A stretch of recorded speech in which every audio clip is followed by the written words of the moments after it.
पंजाब पंचायती राज act जो है, उसमें जिला परिषद जो है, उसमें नो कॉन्फिडेंस मोशन भी लाया जा सकता है, यानी कि अविश्वास मत। अगर हमें लगता है कि कोई चेयरमैन या वाइस चेयरमैन जिला परिषद का अच्छे से काम नहीं कर रहा, तो उसके खिलाफ अविश्वास मत लाया जा सकता है जिला परिषद के सभी सदस्यों के द्वारा। अब उसमें इस चीज़ का हमें ख्याल रखना पड़ेगा कि जो एक रेज़ोल्यूशन होता है, वो कम से कम 2/3 सदस्यों द्वारा लेके आ जाएगा। जैसे मान लो अगर 60 मेंबर हैं, तो कम से कम 40 सदस्य उसका फ़ेवर करेंगे, तभी ऐसा मतलब जो अविश्वास मत है, उसको लाया जा सकता है। उसके लिए हमें देखने को मिलेगी स्पेशल एक मीटिंग होगी। Requisition of for such special meeting should be signed by not less than 1/5। तो 1/5 जो मेंबर होंगे जिला परिषद के, वो एक स्पेशल मीटिंग बुलाएंगे, और वो मीटिंग होगी अगर 1/5 मेंबर अलाउ करेंगे कि हाँ ऐसी मीटिंग कोई होनी चाहिए। फिर क्या होगा उसके बाद, total number of elected member of Zila Parishad and be delivered to the deputy commissioner. अब आ जाएगा यहाँ पे रोल डेप्यूटी कमिश्नर का, यानी कि जो डीसी होता है शहर, वो क्या करेंगे, एक मीटिंग का आयोजन करेंगे। जब उनके पास ये मतलब आएगा ना कि हाँ हम एक किसी भी मतलब डिस्ट्रिक्ट के जो चेयरमैन है या वाइस चेयरमैन है, वहाँ की जो मेंबर हैं उसको हटाना चाहते हैं, तो फिर जब उसके पास जो आएगा रेजोल्यूशन, तो डीसी क्या करेगा, जब उसके पास लेटर आएगा उसके 7 दिन के अंदर अंदर एक मीटिंग का आयोजन करेगा। No requisition for such a meeting can be made unless a period of 2 years has elapsed। तो अगर तो वहां पे मतलब पास हो जाता है, नो कॉन्फिडेंस जो मोशन है वो पास कर दिया जाता है सभी मेंबरों के द्वारा, तो फिर अगर तो चेयरमैन के खिलाफ होगा तो चेयरमैन को हटना पड़ेगा, अगर वाइस चेयरमैन के खिलाफ होगा तो वाइस चेयरमैन को हटना पड़ेगा। यहाँ पर यह भी होता है कि अगर वो जो नो कॉन्फिडेंस मोशन लेके आए थे सारे मेंबर, तो उस मीटिंग में अगर वो पास नहीं होता, तो फिर क्या होगा, फिर क्या है, अगर चेयरमैन था या वाइस चेयरमैन, तो वो अपना जो कार्यकाल है वो पूरा करेंगे, यानी कि ऐसा जो अविश्वास मत है अगले 2 साल तक फिर उनके खिलाफ जिला परिषद के सदस्य नहीं लेके आ सकते। आगे है कि इनकी मीटिंग कब कब होती है। तो जो जिला परिषद के सारे सदस्य होते हैं, सारे मेंबर होते हैं, कम से कम 3 महीने में एक बार इनकी मीटिंग होनी चाहिए। अब इस मीटिंग को लीड कौन करता है, यानी उसका हेड कौन होता है, तो जो चेयरमैन होगा जिला परिषद का वही इसका हेड होता है। अगर मान लो उस मीटिंग में चेयरमैन मौजूद नहीं है, तो फिर वाइस चेयरमैन उस मीटिंग का हेड बन जाता है। इन केस चेयरमैन और वाइस चेयरमैन दोनों ही मौजूद नहीं है, देन उसके बाद ये होगा कि अ, जो मीटिंग में मेंबर प्रेजेंट होंगे, उन्हीं में से किसी एक को चेयरमैन बना दिया जाएगा, यानी कि उस मीटिंग को लीड उसके द्वारा किया जाएगा। अब जो जिला परिषद होता है, उसके बीच में हमें ना बहुत सारी स्टैंडिंग कमेटीज देखने को मिलती हैं। स्टैंडिंग कमेटी एक्चुअली सबसे बड़ी कमेटीज होती हैं, और सारा कामकाज इनके ही द्वारा आपको देखने को मिलता है, इनकी परमिशन के द्वारा होता है। लोगों के भले का काम, कहाँ से पैसा आ रहा है, कहाँ पे जा रहा है, लोगों को इंसाफ मिल रहा है या नहीं मिल रहा, ये सभी चीजों के बारे में स्टैंडिंग कमेटी ने ही देखना होता है। तो सबसे पहले हम बात करेंगे जिला परिषद की जनरल कमेटी। तो जो जनरल कमेटी होगी, उसका काम क्या होता है कि मतलब मुद्दे देखने हैं उसने सारे। तो कोई भी देखो, लोगों का कोई भी कम्युनिकेशन होगा, कि लोगों के जो घर होते हैं गांव में, या इससे जुड़े हुए कोई भी मुद्दे होंगे, वो जनरल कमेटी के द्वारा देखे जाएंगे। देन सेकंड है finance, audit and planning committee. तो जो भी पैसे से जुड़े हुए मुद्दे होंगे जिला परिषद के, वो किसके द्वारा देखे जाएंगे, जो जिला परिषद की ये कमेटी है, finance, audit and planning committee. तो इनका मेनली काम क्या होगा कि पैसे का लेन देन, उसके बारे में इन्होंने देखना है कि कहाँ से पैसे आ रहे हैं जिला परिषद को, कहाँ पे पैसे लग रहे हैं। देन जो बजट बनता है जिला परिषद के स्तर पे, उसकी ये जांच करते हैं, अच्छे से स्क्रूटनी करते हैं। पहले तो फ्रेम करना, मतलब बजट को तैयार करना, यानी कि किस चीज के ऊपर कितना पैसा खर्च होगा, हेल्थ के ऊपर कितना पैसा खर्च होगा, शिक्षा के ऊपर खर्च कितना होगा, अलग अलग मोहल्ले की मतलब साफ सफाई के लिए कितना खर्च होगा। देन उसके बाद स्क्रूटनाइज किया जाएगा, मतलब अच्छे से उसका विश्लेषण होगा कि मतलब कैसे पैसा खर्च किया जाए। Then supervision of the revenue जो पैसा होता है उसकी अच्छे से निगरानी करनी है कि उसका सही से इस्तेमाल हो रहा है या नहीं। और तीसरी जो कमेटी है उसको हम बोलते हैं सोशल जस्टिस कमेटी। तो देखो ये समाज का जो न्याय होता है उसका बीड़ा इस कमेटी के द्वारा उठाया जाता है जिला परिषद के स्तर तक।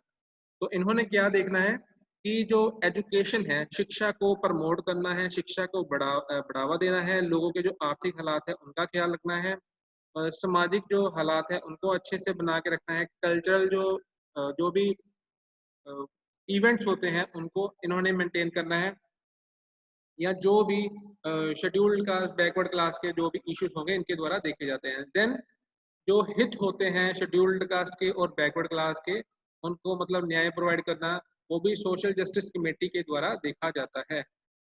फिर अगली कमेटी होती है एजुकेशन एंड हेल्थ कमेटी। अब नाम से क्लियर हो रहा है कि इनका जो काम क्या है कि एजुकेशन के ऊपर ध्यान रखना है और हेल्थ के ऊपर ध्यान रखना है। यानी कि जो भी सरकार की तरफ से स्कीम वगैरह आ रही है उनको अच्छे से लागू करना है, एजुकेशन से जुड़ी हुई। देन एजुकेशन के साथ जुड़ी हुई नीतियों का निर्माण करना है ताकि इनके जिले के सभी बच्चों को अच्छे से शिक्षा मिले। देन इनका क्या क्या होगा, शिक्षा के स्तर में सर्वे करना है और देन उसको इवेलुएट करना है, मूल्यांकन करना है अच्छे से कि जो भी एजुकेशनल एक्टिविटीज की जा रही है सभी को उसका फायदा हो भी रहा है या नहीं हो रहा है। Then perform such other duties pertaining to education adult literacy. जो बालक शिक्षा होती है उसके बारे में सोचना, जो कल्चरल एक्टिविटीज होती है उसका अच्छे से ध्यान रखना, वो भी इन्हीं का काम होता है। देन लोगों को अच्छा साफ सुथरा पानी पीने को मिले, अच्छी उनको हॉस्पिटल की फैसिलिटीज मिले, लोगों के परिवार के भले का काम करना, ये भी सारा एजुकेशन एंड हेल्थ कमेटी के अंडर आता है। देन है फिफ्थ कमेटी, जिला परिषद की एक ये भी कमेटी होती है जिसका नाम है एग्रीकल्चरल एंड इंडस्ट्रियल कमेटी। तो इनका काम देखो, नाम से पता लग रहा है कि जो भी खेती बाड़ी से जुड़े हुए काम है और उद्योग से जुड़े हुए काम है उनके साथ इनका डीलिंग इनकी होती है। तो एग्रीकल्चर को प्रोडक्शन से जुड़े हुए जो भी मुद्दे होंगे वो इनके अंडर आते हैं। फिर जैसे खेतीबाड़ी हो गया, फिर पशुपालन जो होता है वो भी इन्हीं के अंडर आता है। उसको मतलब अगर मान लो कोई अच्छा बीज आ रहा है, बीज की क्वालिटी इंप्रूव हो रही है, तो इन्होंने लोगों तक उस बीज को पहुंचाना है और पुराने बीज को वो बोलेंगे कि वो ना इस्तेमाल करें। Then village and cottage industry. तो ग्रामीण क्षेत्रों में विलेज जो एरियाज होते हैं वहां पर आपको पता है कि लघु उद्योग होता है, जो छोटा उद्योग, हमें छोटे स्तर पे उद्योग देखने को मिलता है। तो इनका ये भी काम होता है कि उस छोटे उद्योग को आगे प्रमोट करें। Then promotion of industrial development, जो जो इंडस्ट्री होती है उसका अच्छे से विकास हो इनके क्षेत्र में। तो आगे हम बात करेंगे कि इनके मेंबर्स वगैरह consist of such number of member as specified by the Zila Parishad. तो जिला परिषद जितने मेंबर बोलेगी किसी भी कमेटी में उतने ही मेंबर इन कमेटी में होंगे। तो बोला गया कि 5 से ज़्यादा नहीं हो सकते मेंबर, 5 मेंबर होंगे और उसी 5 में से 5 में चेयरमैन भी इंक्लूड होगा। ठीक है, 5 मेंबर आपकी किसी भी स्टैंडिंग कमेटी के मैक्सिमम होंगे और उन 5 में ही आपको चेयरमैन भी इंक्लूड देखने को मिलेगा, और जो भी मेंबर होते हैं जिला परिषद के ही होते हैं। देन आगे हम बात करेंगे कि इसके फंक्शंस क्या होते हैं। इनको हम डिटेल में इसलिए नहीं करेंगे क्योंकि जो हमने ऑलरेडी अब ब्लॉक स्तर के काम देखे थे या हम ग्राम पंचायत के काम देखेंगे तो उनमें और ये वाले जिला परिषद के जो काम होते हैं उनमें बहुत सारी सिमिलरिटीज हैं। इसीलिए हम इसको डिटेल में नहीं करेंगे, एक मतलब ओवरव्यू ही देंगे। ठीक है, तो एग्रीकल्चर से जुड़ा हुआ कोई भी काम होगा अभी हम डिस्कस करेंगे जिला परिषद के कौन कौन से काम होते हैं, कौन कौन से उनकी ड्यूटीज होती हैं। पहला कि जो भी एग्रीकल्चर से जुड़ा हुआ मुद्दा होगा वो इन्होंने देखना है जिला स्तर तक। ठीक है, जो मतलब ग्रामीण क्षेत्र होगा वो इनके द्वारा ही देखा जाएगा। देन इरिगेशन, जो सिंचाई का काम होता है वो भी इन्हीं के द्वारा देखा जाएगा। हॉर्टिकल्चर का काम हो गया, जो आंकड़े वगैरह इकट्ठे करने होते हैं जिला परिषद के द्वारा ही किए जाते हैं, स्टैटिक्स। देन ग्रामीण क्षेत्र में इलेक्ट्रिसिटी का पहुंचाना कि सभी एरियाज में, सभी विलेजेस में इलेक्ट्रिसिटी पहुंच सकी है या नहीं है। देन लोगों की जो ज़रूरतें होती हैं, वो मतलब बेसिक जैसे बोलते हैं ना ज़रूरतें, वो पूरी हो रही हैं या नहीं हो रही हैं।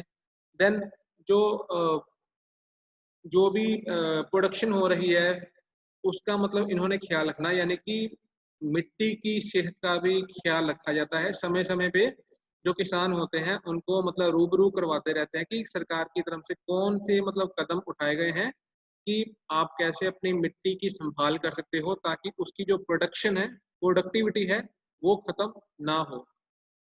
देन मार्केटिंग की बात की गई है, सोशल फॉरेस्ट्री मतलब जो फॉरेस्ट्री को इम्प्रूव करना, एनिमल हस्बेंड्री की बात की गई है, डेयरी वगैरह का जो कामकाज होगा वो भी जिला परिषद के स्तर पे देखा जाता है। पशुपालन का जो भी मतलब मुद्दा होगा वो भी इन्हीं के द्वारा देखा जाता है। जंगलों में छोटे स्तर के सॉरी जो जिला परिषद है उनके पास मतलब छोटे स्तर पे जो फॉरेस्ट होता है, जंगली एरिया होता है, उसका ख्याल रखना। कोई भी फ्यूल्स वगैरह होते हैं, जो चारा वगैरह होता है जानवरों का।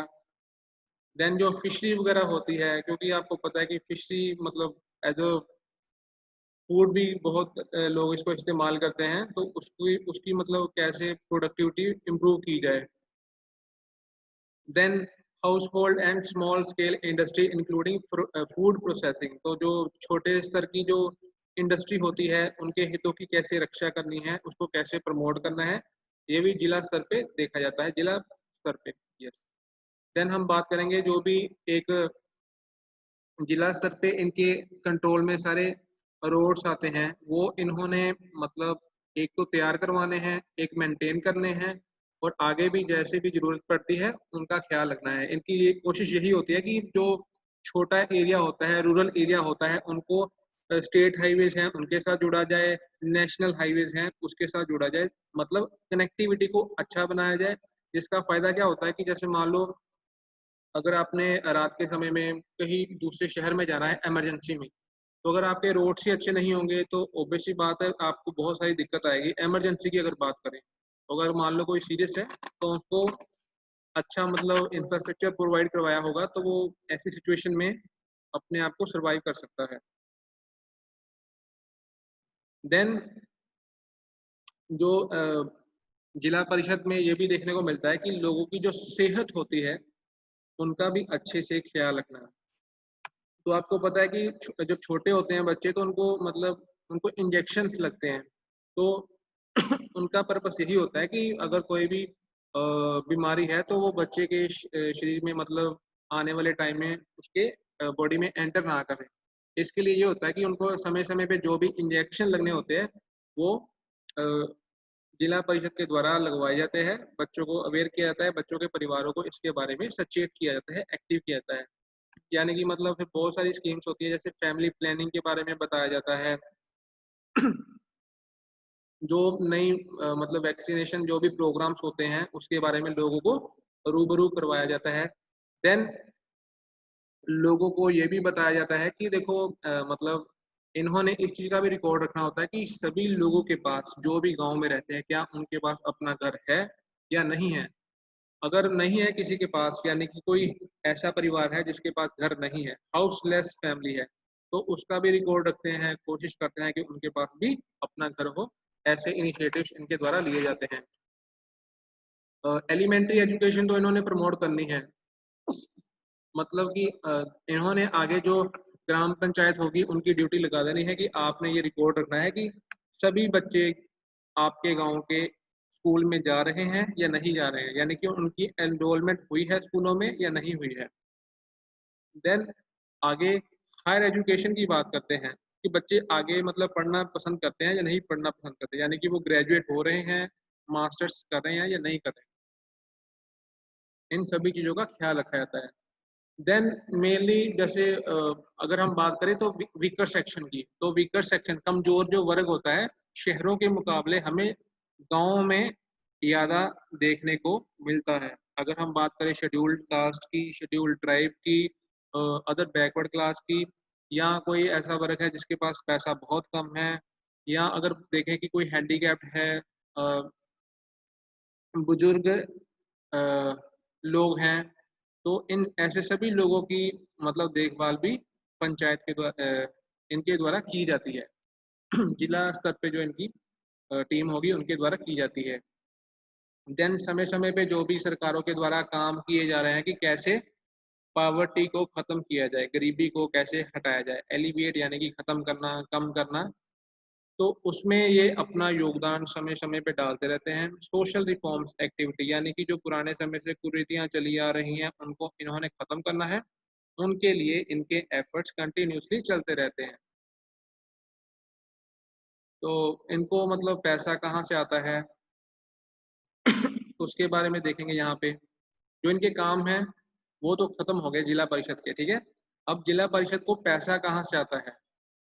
तो वो भी यहाँ पे लिखा हुआ है कि लेवी, LEVI, लेवी का मतलब होता है थोपना या लगाना। तो ये ड्यूटी लगाते हैं, ये फीस कलेक्ट करते हैं, ये टोल लगाते हैं, टोल से पैसा कलेक्ट करते हैं, सेस से पैसा इकट्ठे करते हैं पंचायत समिति के सदस्य। देन लोन्स वगैरह होते हैं, वहाँ से पैसे ये इकट्ठे करते हैं। देन ये मनी उधार ले सकते हैं स्टेट गवर्नमेंट से, ठीक है? और बैंकों से भी ये पैसा उधार ले सकते हैं या बाकी भी जो भी फाइनेंशियल इंस्टीट्यूट्स होते हैं, उनसे ये पैसा उधार ले सकते हैं। अब हम बात करेंगे कि जो जिला परिषद है, उसकी एक्चुअल में पोज़ीशन क्या है कि वो कहाँ पे स्टैंड करती है? देखो, सरकार ने तो बना दिया, पंजाब पंचायती राज एक्ट बना दिया, मगर अब यहाँ पे बात की जा रही है कि वो मतलब क्या अपना जो उनका रोल था वो सक्सेसफुली कर पा रहे हैं या नहीं कर पा रहे हैं, क्योंकि जो पंचायतें बनी थी उनका मेन मकसद यही था कि मैक्सिमम लोगों की इन्वॉल्वमेंट होनी चाहिए सरकार के अंदर, तभी हम इसी को स्वीकार करेंगे कि देश का लोकतंत्र अच्छे से लागू हो पा होया है। तो अगर ऐसा होगा तो ठीक है, अगर नहीं तो मतलब नहीं। तो अब इसकी सच्चाई के बारे में बात करते हैं। रियलिटी क्या है? 1994 में आपको पंजाब पंचायती राज एक्ट देखने को मिलता है। उससे पहले मतलब इसका जो दायरा था वो बहुत ही सीमित स्तर पे हमें देखने को मिलता था। इतना प्रोफेशनली काम करते हुए देखने को नहीं मिलती थी। तो क्या जो पंजाब ने एक्ट बनाया था ये सक्सेसफुली काम कर रहा है या नहीं कर रहा है? तो हम ये बोलेंगे कि देखो, पंजाब ने अपनी तरफ से गवर्नमेंट की तरफ से जो इनिशिएटिव शुरू में लेना चाहिए था उन्होंने लिया, मगर कहीं कहीं कहीं अभी भी ऐसा महसूस होता है कि जो जिला परिषद है उसके पास फाइनेंशियल रिसोर्सेज की कमी होती है, उनके पास पैसा नहीं होता, इसीलिए वो इंडिपेंडेंट डिसीजन नहीं ले पाते। मोर ओवर कहीं न कहीं उनके पास जो पावर होनी चाहिए, वो उनके पास नहीं होती। यानी कि जो हम ऑटोनॉमी की बात करते हैं ना कि उनके पास किस हद तक पावर होनी चाहिए, वो उनको जितनी एक्चुअली में दी जानी चाहिए थी, ऐसा हमें नहीं देखने को कई बार मिलता। एट द सेम टाइम कई बार ऐसा भी होता है कि जिला परिषद के जो सदस्य हैं, वो भी अपनी तरफ से रुचि बिल्कुल भी नहीं दिखाते, जिसका रिजल्ट ये देखने को मिलता है कि जिला परिषद अच्छे से काम करते हुए नहीं हमें देखने को मिलती। तो फाइनली हम ये बोल सकते हैं कि अ, मतलब जो सरकार ने इसको बनाया था तो बहुत ही अच्छा इरादा था, अच्छी सोच के साथ बनाया था। मगर समय-समय के साथ जो इसमें रिफ़ॉर्म्स की ज़रूरत थी, वो शायद सरकार की तरफ से नहीं किए गए। तो इसीलिए समय-समय पे जो भी सुधार की ज़रूरत होती है जिला परिषद में, वो सरकार को समय रहते हुए करनी चाहिए। तभी हमें जिला परिषद अ, या हम बोलें कि पंजाब पंचायती राज अच्छे से काम करते हुए देखने को मिलेगा। तो यहीं पे आज का हमारा लेक्चर कंप्लीट होता है और इसी के साथ पंजाब पंचायती राज एक्ट भी कंप्लीट होता है।